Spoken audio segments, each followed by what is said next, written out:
What was the one moment that made y'all feel like, hey, I'm ready to start getting serious?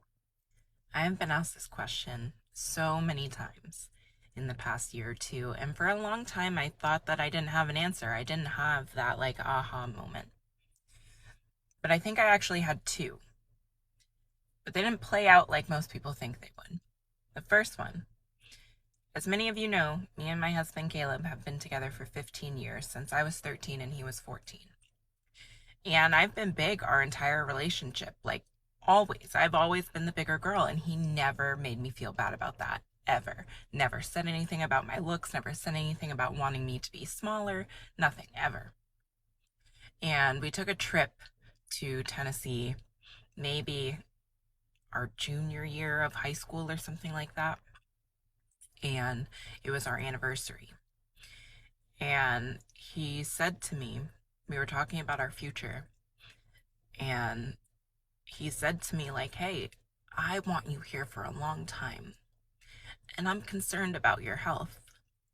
I've watched you during this trip, like, you have to take a lot of breaks while we're walking and stuff like that. He's like, I want you here for a long time. And that stuck with me and has always stuck with me.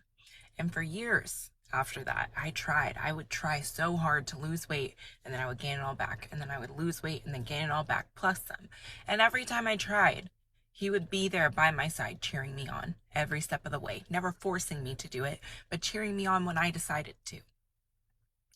This last time I tried, I restarted my journey. I got a personal trainer, and I worked with her for maybe about 2 months, and I had like done my first weigh in, and then I avoided it for a few weeks.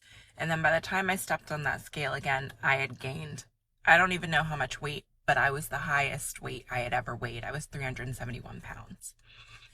And having to come to somebody and be like, you are giving me all of the tools that I need, and I'm sitting here lying to you, telling you that I'm using them, and I'm not, because I'm such a slave to my own thoughts. I'm too mentally weak to just do what I'm supposed to be doing, what I know I need to do to take my life back. That shame killed me, and I never wanted to feel it again. And I could hear Caleb's words in the back of my mind telling me he wants me here for a long time. And I felt like I was failing him, like I was robbing him of this life that he wanted us to have together. And so I buckled down because I wanted that life too. And we deserved that life together, to be able to live it to the fullest and the longest that we possibly could. And so I changed, and that is still my motivation to this day, is hearing him in my head saying that he wants me here for a long time.